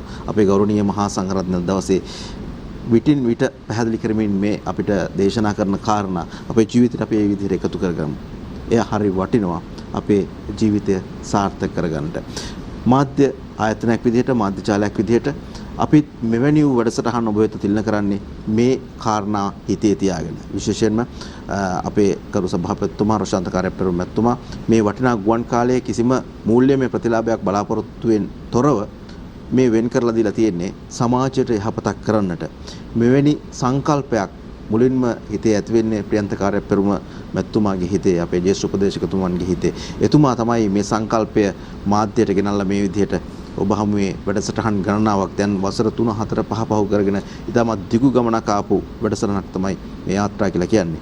යාත්‍රාව මෙසේ ඉදිරියට යාත්‍රා කරනවා හැමදාමත් සමාජ යහපත වෙනුවෙන්. ඒ කියන්නේ ඔබේ ජීවිතයේ යහපැවැත්ම වෙනුවෙන් ඔබට යමක් තිලන කරන්න තමයි හැමදාමත් අපේ ගෞරවනීය ආරාධනාව පිළිගෙන මහා සංඝරත්නයත් ඒ වගේම ගිහි පාර්ශ්ව නියෝජනය කරමින් විවිධ විද්වතුනුත් සහභාගී වෙමින් මේ වැඩසටහන පෝෂණය කරනවා. ඉතින් අපිට ඉතාමත් වටින පිරිසක් ඔබත් විශේෂයෙන්ම හැමදාමත් මේ මධ්‍යම රාත්‍රියට කිට්ටු වෙනකන්ම අපිත් එක්ක හැමදාමත් එකතු වෙමින් මේ වැඩසටහනත් එක්ක එකතු වෙන ඔබ හැමදෙනාම අපි බොහොම ගෞරව පූර්වකව මේ මොහොතේ සිහිපත් කරනවා. අපේ හැමදෙන්නේ විශේෂයෙන්ම ඔබ වහන්සේලාත් දන්නවා, ඔබ වහන්සේලාත් එක්කත් කතා බහ කරනවා. අපේ වැඩසටහන නරඹන ප්‍රේක්ෂකින් ආගම් ભેදයකින් තොරව ඔබ වහන්සේලා ඕනතරම් උදාහරණ මේ වැඩසටහන තුලත් ප්‍රකාශ කරලා තියෙනවා, දේශනා කරලා තියෙනවා. බුදු දහම විතරක් නෙමෙයි විවිධ ආගම් අදහන පිරිස්, විවිධ ජාතීන් වලට අයත් පිරිස් මේ වැඩසටහනත් එක්ක එකතු වෙලා ඉන්නවා කියන එක අපි දන්න කාරණයක්. ඒ අපිට සතුටක් බව සිහිපත් කරමින් මම අවසර පතනවා ඊටමත් කෙටි විරාමයක් ලබා ගන්නට. විරාමයෙන් පස්සේ අපි අවසන් සාකච්ඡාව තුළට එන්න සූදානම් වෙනවා අද දවසට. ඒ සඳහා ඔබට එකතු වෙන්න කියලා බොහොම ගෞරවයෙන් මතක් කරමින් අවසර දෙන්න ප්‍රධාන පාලක මැදිරියට ගිහිල්ලා යලිත් වතාවක් යාත්‍රා සමගින් එකතු වෙන්නට.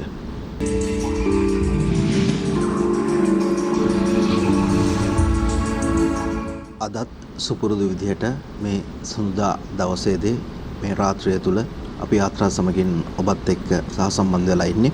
අද දවසේ අපේ ගෞරවනීය ආරාධනාව පිළිගෙන ගෞරවනීය නිලුවකන්ද ඥානන්ද අපේ නායක ස්වාමීන් වහන්සේ සුපුරුදු විදිහටම දවසේ වැඩම කරලා ඉන්න මොහොතක ඒ වගේම ආචාර්ය කුමුගේ චන්දාලෝක අපේ ගෞරවනීය ස්වාමීන් වහන්සේ අපිත් සමග වැඩ ඉන්න මොහොතක මේ මැදිරිය තුල අපේ කිරින්දේ ධම්මදස්සන අපේ ස්වාමීන් වහන්සේගේ වැඩබිමත් එක්ක තමයි මේ වැඩසටහන ඔබට තිලන කරන්නේ.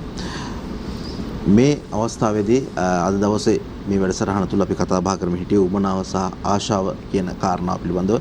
මේ කාරණාව පැහැදිලි කරගන්නවා විතරක් නෙවෙයි අපි අද දවසේ මේ මොහොතේ ජීවත් වෙන්නට අපේ ජීවිතේට සතුට කොහොමද ළඟා කරගන්නේ ඒ සඳහා කොහොමද නිවැරදි මඟ පෙන්වීම කියන කාරණා බොහොමයක් අපි කතා බහ කරමින් ආවා මෙතෙක් වෙලා. මේ අවසන් විනාඩි කිහිපයත් එක්ක අපේ ඉඳලා ඉන්න මොහොතකම ඊටමත් ගෞරවපූර්වකව නමස්කාර පූර්වක ආරාධනා කරනවා අපේ කිරින්දේ ධම්මදස්සන අපේ හඳුන්වන වහන්සේට අපේ හඳුන්වන්නේ මේ කතා බහ තුළ අද දවසට අපිට ගන්නට නොහැකිණු යම් යම් කාරණා කිහිපයක් තියෙනවා නම් ඒ පිළිබඳව අවධානය යොමු කරමින් මේ අවසන් විනාඩි කිහිපයේදී අපේ හිතවතුන් වෙනුවෙන් ඔබ වහන්සේට දේශනා කරන්න තියෙන කාරණා කිහිපයක් පැහැදිලි කරලා දුන්නොත් හරි වටිනවා අපේ හඳුන්වන්නේ. තරංග මහත්මයා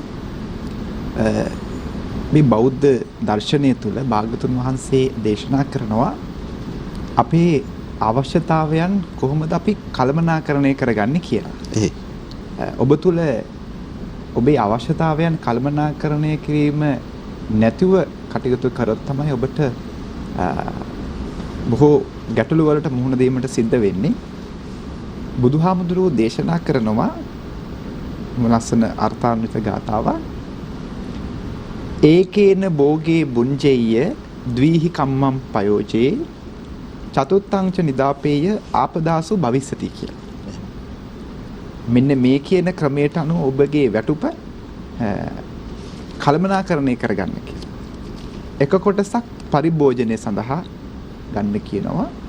මොනවද මේ පරිභෝජනය? අපේ ආහාර, නිවාස, ඇඳුම් පැළඳුම්, සෞඛ්‍ය කියන පාර්ශවයන් සඳහා. එතකොට ඒක ඇතුළත තමයි අපි කන්න බොන්න ඕන, පින්දහම් කරන්න ඕන, දෙමාපියන්ට සලකන්න ඕන, මේ හැමදේම සිද්ධ වෙන්නේ. ඊළඟට කොටස් දෙකක් ආයෝජනය කරන්න කියලා. අපිට නැවත ලැබීමක්. දැන් ගොඩක් අයට තියෙන ප්‍රශ්නයක් තමයි මේ බුදුදහමේ කියවෙන්නේ බුදුහාමුදුරුවෝ කියලා තියෙන ඔක්කොම අතාරින්න කියලා විතරද? එකතු කරගන්න මොකුත් කියලා නැද්ද? නෑ. කොහොමද සාර්ථක ජීවිතයක් ගත කරන්නේ කියලා බුදුහාමුදුරුවෝ ඒ සිංහාලෝවාද වැනි සූත්‍රවලින් දේශනා කළා තියෙනවා. එතකොට බුදුහාමුදුරුවෝ දේශනා කරනවා හතරවෙනි කොටස නිදන් කරන්න කියනවා. ඒක තැම්පත් ධනයක් කරන්න කියලා. මොකටද? ආපදාසු භවිස්සති කියලා. දැන් මේ මුළු ලෝකෙටම බලපාතින මේ කොරෝනා රෝගය හැමුවේ අපි දැක්ක සමාජය තුළින් ප්‍රවෘත්ති වලින් ගොඩක් ධනවතුන් මේ නැති බැරි අයට වියලි සලාක අපේ පූජනීය සංඝරත්නය මූලිකත්වයේ අරගෙන ගොඩක් අයට ආහාර, ඇඳුම් පැළඳුම්, බෙහෙත් ඖෂධ දේවල් පරිත්‍යාග කරනවා. ඇයි අපිට තවත් කෙනෙකුගේ පරිත්‍යාගයක අවශ්‍යතාවය ඇතිවන්නේ? අන්නර අපි කියන සුදුසුකම සපුරපු නැති නිසා. මොකක්ද අපිට අනාගතයේදී ඇතිවිය හැකි යම්කිසි අවශ්‍යතාවයක් වෙනුවෙන් අපි මොකුත් ඉතුරු කරලා නැහැ. මොකද අපි හම්බ කරන හැමදේම තරංග මහත්වෝ අපේ අවශ්‍යතාවයන් වලට වඩා ආශාවන් වෙනුවෙන් වියදම් කරලා. ඒක තමයි බලපාලා තියෙන ලොකුම ගැටලුව. ඉතින් හොඳ පාඩමක් මේ කොරෝනා උවදුරත් එක්ක ඇති කරා. දැන් බලන්නකෝ මේ වෙනදට අර ගමක් ගානේ තිබුණ ඩිස්පෙන්සරි ළඟට යන ලෙඩ්ඩු පිරිස ගොඩක් අඩු වෙලා. එතකොට විලාසිතාගාරවලට ඒ වගේම ඇඳුම් පැළඳුම් ආයතනවලට යෑමේ ප්‍රවණතාවය අඩු වෙලා.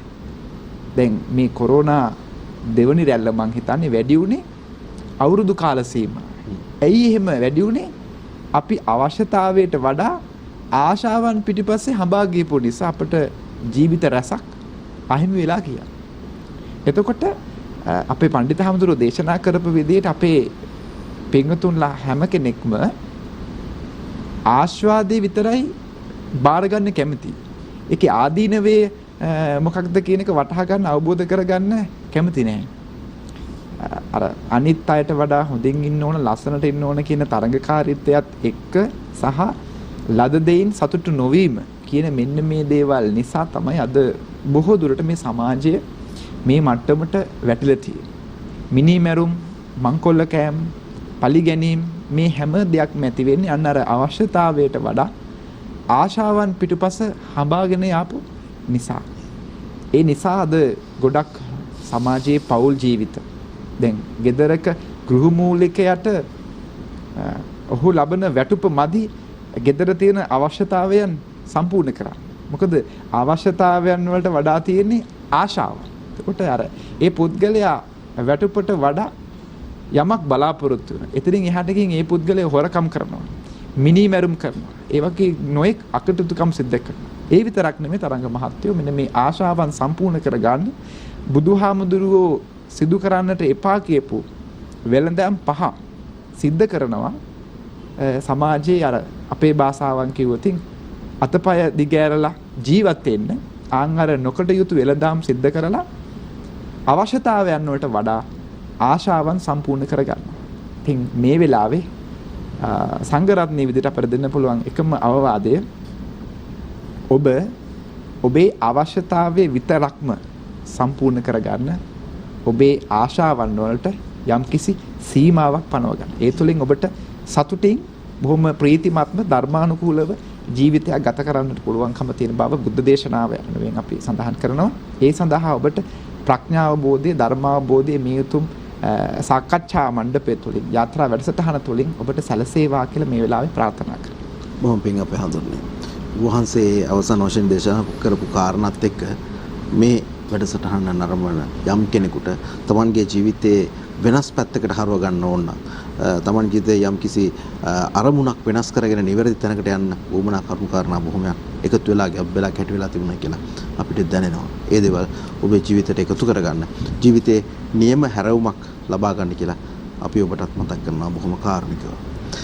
අපේ වන්දනේ මම ඔබ වහන්සේ ගාවට එනකොට දැන් අපේ ගෞරවනීය ස්වාමීන් වහන්සේ දේශනා කරපු කාරණාත් එක්ක අර බුදුරජාණන් වහන්සේ දේශනා කළා තියෙනා වගේ Tamanට ලැබෙන දේ කොටස් 4කට වෙන් කරගෙන බොහොම අර පරිස්සමෙන් කටයුතු කරන්නේ කොහොමද කියන කාරණා කිව්වා. සමහරු කියන දේක් තමයි මට තියෙනකොට මම සුද්ධ වගේ තමයි වැඩ කරන්නේ කියලා. හැබැයි දැන් සුදු ජාතිකයෝ බටහිර ජාතිකයෝත් බොහොම අර පරිස්සමෙන් තමයි කටයුතු කරන්නේ. මේක අපි හරි වැරදි තැන් වලින් අල්ලගෙන තියෙනවා.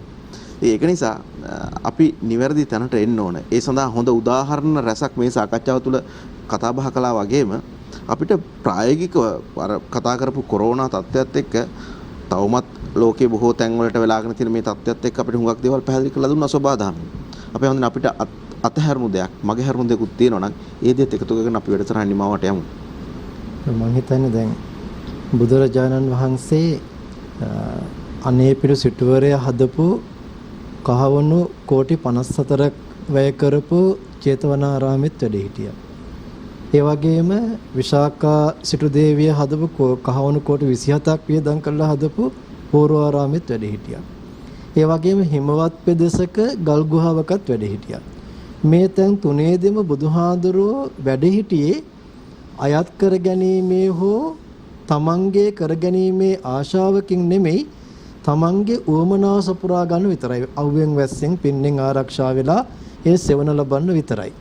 ඒ නිසා අපි මේ යමක් අයත් කර ගැනීමේ සහ පරිහරණය කිරීමේ ආකාරයේ අනුව අපේ ඒකේ තෘප්තිය සහ අතෘප්තිය රඳා පවතිනවා.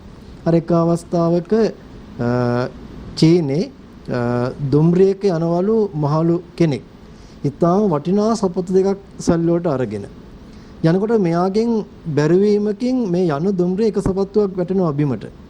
ඒතර මෙයා කරන්නේ එකපාරටම අනිත් සපත්තුවත් අරගෙන පුළුවන් වේගෙන් පිටිපස්සට වේසි කරනවා. හැමෝම බලනවා පුදුමෙන් මෙයා දිහා. මෙයා කියනවා නෑ, මේ තනි සපත්තුව කොයිතරම් වටිනවා වුණත් ඒක අරන් ගිහලා මට වැඩක් නෑ. මේක වේසි කළාම කවුරු හරි කෙනෙක්ගේ සපත්තු දෙකම අහුල ගත්තොත් එයාට එකෙන් ප්‍රයෝජනයක් තියෙනවා.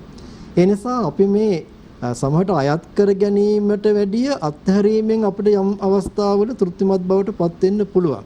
දැන් බුදුහාඳුරෝ කියන්නේ හැමදේම අත්හැරපු කෙනෙක්නේ. හැබැයි ඒ අත්හරිනකොට බුදුහාඳුරේ අත්හැරියේ තමන්ගේ අවශ්‍යතාවයන් සපුරානෝගෙන නෙමෙයි. ඒ කියන්නේ අර මම මුලින් කියපු හැටියට ජේතවනාරාමේ වැඩ ඉන්නවා. හැබැයි ජේතවනාරාමයේ මගේ කියාගෙන නෙමෙයි. ඒ කියන්නේ තමන්ගේ ඒ අර අවුවෙන් වැස්සෙන් ආරක්ෂා වීම නිසා. ඒතර බුදුහාඳුරන්ගේ මෙන්න මේ තෘප්තිමත් භාවය. ඒ කියන්නේ තමන් යමක් පරිහරණය කරනකොට ඒ පවතින ක්‍රමය අපි හැම කෙනාටම ගැලපෙනවා. දැන් අද වෙනකොට දැන් ඔය තමන්ගේ පුතාව විවාහ කරලා දුන්නාම ඒ එන ලේඩි නන්ද අතර ගැටුම් ඇති වෙනවයි කියලා කියනවා. එතකොට අම්මා පුතාව අතහරින්න කැමති නැහැ, බිරිඳ තමන්ගේ ස්වාමියාව අතහරින්න කැමති නැහැ. කියන්නේ දැන් ඒ පුතා අම්මට ආදරේ තමයි. හැබැයි අර බිරිඳට දෙන ආදරය දෙන අම්මට ඒක යම් ඉරිසියාවක් බවට පත් වෙනවා. ඊළඟට දැන් සමහර තාත්තයි පුතයි අරගත්තාම ඒ පුතා තරුණ වයසටපත් වෙන තාත්තයි පුතයි අතර යම් මතගැටුම් ඇති වෙනවා. කියන්නේ පුතා යම් ස්වාධීන අවස්ථාවකට එනකොට තාත්තට ඒක ඔරොත්තු දෙන්නේ නැහැ. මොකද්ද මෙතන තියෙන්නේ? මේ හැමතිස්සෙම තියෙන්නේ අර අයත් කර ගැනීමේ ආශාව. ඒතර මේවෙන් තොර වෙන්න පුළුවන් නම් හරිම සැහැල්ලුවෙන් කෙනෙකුට ජීවත් වෙන්න පුළුවන්. දැන් බුදුහාඳුරෝ සියල්ල අතහැර ගියා. ඒ තෘප්තිමත් භාවය තුළ බුදුහාඳුරෝ ජීවත් වුණා. හොඳම උදාහරණයක් හම් වෙන අවස්ථාවක් තමයි එක සැරයක් ද්‍රෝණ කියන බ්‍රාහ්මණය යනවා බුදුහාඳුරන්ව දකින්න. මෙයා දන්නේ මේ බුදුහාඳුරෝ කියලා. බැලුවෙන් පස්සේ හරිම ප්‍රසන්නයි. හරිම පැහැදෙනවා. හරියට පේන්නේ දෙවියෙක් බ්‍රහ්මයෙක් මේ ගහක් මුල වැඩ ඉන්නවා වගේ. මේ සැකේටම ද්‍රෝණ බ්‍රාහ්මණයා ගිහිල්ලා අහනවා ප්‍රශ්න වගේක්. මුලින්ම අහන්නේ ඔබතුමා දෙවියෙක්ද කියලා. බුදුහාරක නෑ මම දෙවියෙක් නෙමෙයි. ඔබතුමා බ්‍රහ්මයෙක්ද? නෑ මම බ්‍රහ්මයෙක් නෙමෙයි. ඔබතුමා ගාන්ධර්වයෙක්ද? නෑ මම ගාන්ධර්වයෙකුත් නෙමෙයි. එහෙනම් ඔබතුමා යක්ෂයෙක්ද? නෑ මම යක්ෂයෙකුද? යක්ෂයන්ටත් විශ්මාරු කරගන්න පුළුවන් නේ. එහෙනම් ඔබතුමා මිනිස්සෙක්ද? බුදුහාරෝ දේශනා කරන තරංගමත් මම මිනිස්සෙකුත් නෙමෙයි කියලා. එහෙම දේශනා කළා බුදුහාඳුරෝ ලස්සන ගාතාවක් සඳහන් කරනවා. පුණ්ඩරේකං යතහ වග්ගෝ තෝයේන නෝපලිප්පති නෝපලිප්තෝ මේ ලෝකේන තස්මා බුද්ධෝස්මි බ්‍රාහ්මන.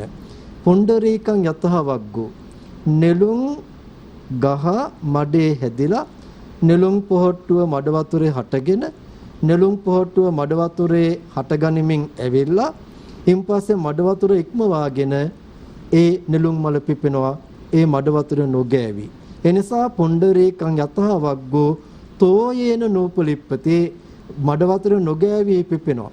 නෝපලිප්තෝ මේ ලෝකේන බ්‍රාහ්මණේ මමත් මේ කෙලෙස් බරිත ලෝකයේ තුල හැම දෙයකම ඇලෙන ගැලෙන ආශාවෙන් බර වෙච්ච ලෝකයේ තුල ඒ ආශාවන්ට බර නොවි නොගැලී කෙලෙස් වලින් තොරව වාසය කරනවා. තස්මා බුද්ධෝස්මි බ්‍රාහ්මන.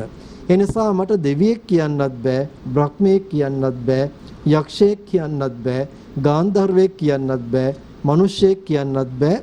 මට පාවිච්චි කරන්න පුළුවන් එකම නම තමයි බුද්ධ කියන නම කියලා. කියන්නේ බුදුහාඳුරෝ අත්හැරීම තුළ තෘප්තිමත් වුණා. ඒ නිසා දැන් අපි ගිහි සමාජයේ ගත්තත් ඒ ගිහි සමාජයේ ඒ සමාජය තුළ ජීවත් වෙන්න ඕනේ. තමන්ගේ බිරිඳ, තමන්ගේ ස්වාමියා, තමන්ගේ දෙමාපියෝ, ස්වාමියාගේ අම්මා තාත්තා, බිරිඳගේ අම්මා තාත්තා, දරුවෝ, ආයතනයේ රැකියා කරන ආයතනයේ සමාජයේ. හැබැයි මේ හැමතැනකදීම තමන් මමායනෙන් තොර වෙනවා නම් ඊටාම තෘප්තිමත් ජීවිතයක් ගත කරන්න පුළුවන්. ඒතර තමන්ගේ සියලු අවශ්‍යතාවයන් සපුරා ගන්නත් පුළුවන්. ඒ වගේම අර ආශාවට ඇලීමක් නැති වුණාන් පස්සේ ගැටීමක් ඇති නොකරගෙන තෘප්තිමත් ජීවිතයක් මේ සමාජයේ ගෙවන්නත් පුළුවන්කම තියෙනවා. බුදුපියාණන් වහන්සේගේ ජීවිතයෙන් අපිට ගන්න තියෙන ආදර්ශයන් ඒක අද වර්තමානයේ කොහොමද අපි ගලප්පගන්නේ, මේ සමාජයට කොහොමද අපි එකතු කරගන්නේ? වහන්සේ මැනවින් අපිට පැහැදිලි කළ දෙනවා. බොහොම පිං අපේ ආදරණීය. වැඩසටහනේ අවසන්ම විනාඩි කිහිපයකට අපි දැන් යොමු වෙනවා. මම ඔබ වහන්සේට බොහොම ගෞරවයෙන් ආරාධනා කරන අපේ ආදරණීය යම් සම්පින්ඩනයකුත් එක්ක අද දවසේ යාත්‍රා වැඩසටහන නිමව කරගෙන යන්න. බුද්ධ දේශනාවේ සඳහනක් තියෙන තරංග මහත්තයා චක්කුංච වික්ඛවේ රූපං ඉත්තා කන්තා මනාපා පිය රූපා කාමූප සංහිතා රජනීයා කියලා. ওই එක කාරණයක් උන්වහන්සේ දේශනා කරන්නේ. ඊට පස්සේ කියනවා සෝතංච වික්ඛවේ සද්දා ගානංච වික්ඛවේ කියලා. ওই විදිහට තියෙනවා මේ ඉන්ද්‍රයන් පහ සම්බන්ධවම දේශනා කරලා. අපි එක කාරණයක් ගමුකෝ. ඒ තමයි ඉෂ්ට වූ කාන්ත වූ මනාප වූ ප්‍රිය උපදවන සුළු වූ ඒ වගේම කාමූප සංහිතා රජනීයා කියලා තියෙනවා. මේ කාමය අවුස්සන ඇති කරන දේවල් කියලා. එතකොට මේ අපි කතා කළ සහ අපි ඔබට අවධානය යොමු කරන්න කියලා මේ කිව්ව ආසාව කියන එක, කැමැත්ත, ප්‍රියමනාපකම, ඒවට බලපාලා තියෙන්නේ අපිට මේ ඉන්ද්‍රයන් අරමුණුත් එක්ක ගනුදෙනු කරනකොට ඇති වෙන සිතුවිලි.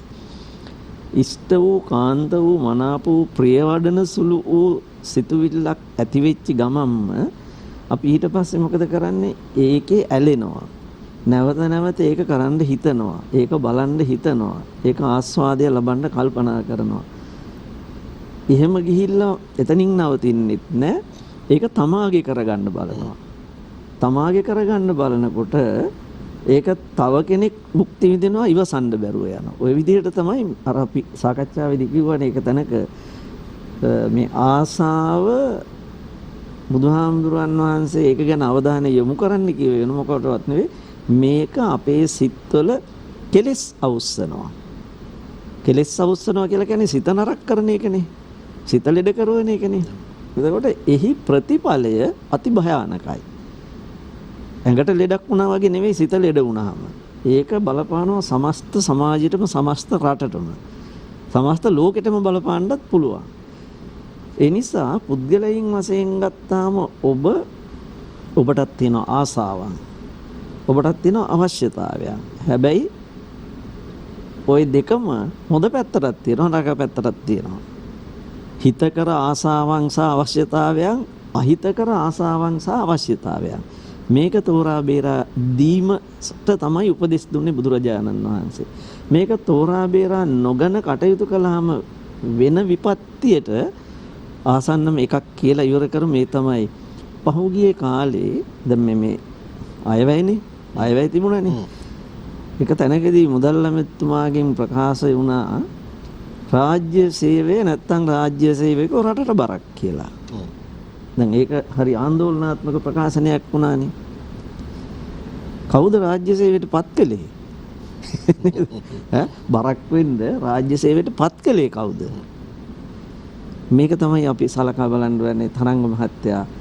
අපි රාජ්‍ය සේවයට විතරක් නෙවෙයි කැබිනට් එකට ඇමතිවරුපත් කරලා තියෙන්නේ අවශ්‍යතාවය මත නෙවෙයි.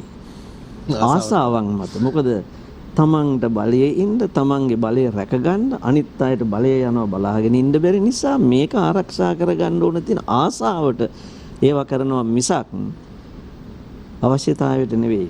රාජ්‍ය සේවයටත් ඕක තමයි. ඒක විනාශයක් නම් අපරාධයක් නම් මේ සිද්ධ වෙලා තියෙන්නේ. මං කියන්නේ ඒක එහෙම කියලා. නමුත් කියනවනේ ඒගොල්ලෝ.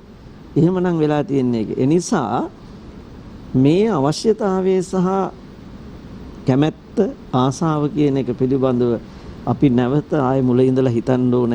හිතලා කටයුතු කරන්න පුරුදු වුණොත්, පටන් ගත්තොත් මං හිතන්නේ අපිට ওই තියෙන දෝෂ දූරීභූත කරගෙන නැවත අලුත් ගමනක් යන්න පුළුවන්. අලුත් පුද්ගලයෙක්, හොඳ දැක්මක් ඇතුව යන්න පුළුවන් කෙනෙක් සහ අලුත් සමාජයක් ගොඩනගන්න පුළුවන්. අපි කවුරුත් කතා කරන සංවර්ධනය කරා යන රටක් අපිට දකින්න පුළුවන්කම ලැබේ. බොම්බෙන් ආපද රටක් සංවර්ධනය කරා ඉදිරියට යන්නත් ඔබේ සිතුවිල්ලයි වෙනස් වෙන්නට ඕන වෙන්නේ. මේ මොහොතේම මේ කතා කරපු, මේ සාකච්ඡා කරපු අපේ ගෞරවනීය මහා සංඝරත්න දේශනා කරපු කාරණා ඔබේ හිතට එකතු කරගන්න නිවැරදි විදිහටම ජීවිතය වෙනම හැරවුමකට ගෙන එන්නට ඔබට හැකියාව ලැබෙයි. එහෙමනම් ඔබේ ජීවිතය සාර්ථක වෙන්න, යහපත් වෙන්න, අර කියපු විදිහට සතුට ජීවිතයට ලං කරගෙන මේ මොහොතේ අද දවසේ ජීවත් වෙන්න. හෙටත් රටත් එවිට යහපත් වේවි. අද දවසේ මේ වටිනා කරුණු කාරණා අපිට ඉතා හොඳින් පැහැදිලි කරලා දෙන්නට වැඩමවම දාල මහා සංඝරත්නයට මගේ ගෞරවපූර්වක ස්තුතිය පුද කරන්න මේ වෙලාව මහරගම ජාතික අධ්‍යාපන ආයතනයේ කතිකාචාර්ය දෙකටන රජහින ගුණසිරි සදහම් නිකේතනයේ ගරු අධ්‍යක්ෂ දරන්දර කඩුගන්නා මුදලිවත්ත දීපාලෝක විහාරයේ විහාරාධිපති අවසරයි පූජනීය ලෝකල් ඥානන්ද අපේ හඳුරන්නේ වහන්සේ බොහොම පිං අද දවසේ වැඩියාට. ඒ සමගම අපේ ගෞරවනීය ආරාධනාවත් පිළිගෙන අද දවසේ වැඩමව වදාළ පිළියන්දල මාම්පේ ශ්‍රී විජයවර්ධනාරාම විහාරයේ විහාරාධිපති ශ්‍රී ජයවර්ධනපුර විශ්වවිද්‍යාලයේ පාලි හා බෞද්ධ අධ්‍යනාංශයේ ජ්‍යෙෂ්ඨ කතිකාචාර්ය ආචාර්ය කුමුකේ චන්දාලෝක අපේ හඳුනන බොහොන්සලත් බොහොම පිං අද දවසේ වැඩම කරාට මේ වටිනා කාරණා අපිට පැහැදිලි කරලා දෙන්නට. ඒ සමගම අපේ ගෞරවනීය ආරාධනාව පිළිගෙන අද දවසේදී මාතර ඉඳලම වැඩමව වදාළ ඓතිහාසික මාතර මොටාගෙදර ශ්‍රී සුමංගලාරාම විහාරයේ විහාරාධිපති කිරින්දේ ධම්මදස්සන අපේ ගෞරවනීය ස්වාමීන් වහන්සේට අපේ ගෞරවනීය ස්තුතිය අපේ හඳුන්නේ බොහොම පිං අද දවසේ වැඩම කළාට අපේ ආරාධනාවත් එක්ක. එහෙමනම් අද දවසට අපි ඔබෙන් සමුගන්න සූදානම් වෙනවා. සමුගන්න මොහොතේත් ඔබට ප්‍රාර්ථනා කරන්නේ මේ කාරණා සියල්ල හිතේ ධාරණය කරගෙන ඒ ප්‍රායෝගිකත්වයට ගෙන එන්නට ඔබට හැකියාව, ශක්තිය, ධෛර්යය ලැබෙන්නට කියලා. ඒ ප්‍රාර්ථනාවත් එක්ක අපි අදට ඔබෙන් සමුගන්නවා. හැමදිනාටම තෙරුවන් සරණ ප්‍රාර්ථනා කරමින් ආයුබෝවන්.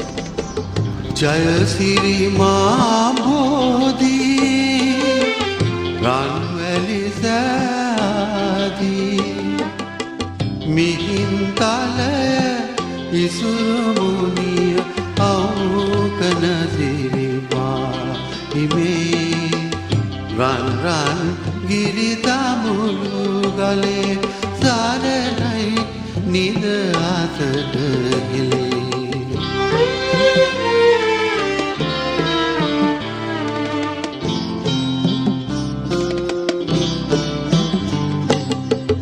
අනුරපුරය පොළොන්නරුව තිස්ස මහරාමනුවර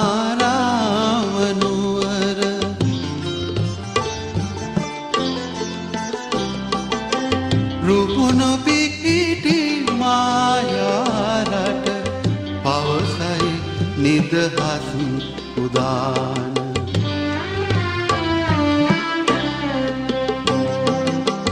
ජයසිරි මා බෝධි රන්වැලි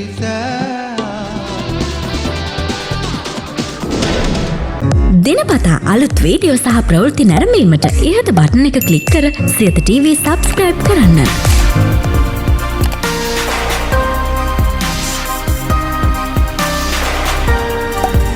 අලුත් වීඩියෝ ගැන මුලින්ම දැනගන්න මෙම සීනුව ක්ලික් කරන්න.